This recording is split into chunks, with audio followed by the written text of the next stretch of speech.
ಹದಿಹರೆಯದ ವಯಸ್ಸಲ್ಲೇ ಜೀವ ತಾಯಿ ನಾಡಿಗೊತ್ತೆ ಇಟ್ಟ.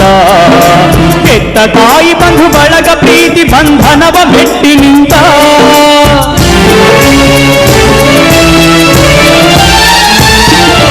ಹದಿಹರೆಯದ ವಯಸ್ಸಲ್ಲೇ ಜೀವ ತಾಯಿ ನಾಡಿಗೊತ್ತೆ ಇಟ್ಟ. ಹೆತ್ತ ತಾಯಿ ಬಂಧು ಬಳಗ ಪ್ರೀತಿ ಬಂಧನವ ಮೆಟ್ಟಿ ನಿಂತ. ಮಗನೇ ಭಗತ್ ಸಿಂಗ್ ಎಂದು ತಾಯಿ ಕರಡು ಕೂಗಿದಾಗ, ಮಗನೇ ಭಗತ್ ಸಿಂಗ್ ಎಂದು ತಾಯಿ ಕರಳು ಕೂಗಿದಾಗ, ನನ್ನ ತಾಯಿ ನೀನಲ್ಲ ತಾಯ ಜೈ ಭಾರತಾಂಬೆ ಎಂದ ಭಗತ್ ಸಿಂಗ್ ವೀರ ಮರಣ ಹೊಂದ.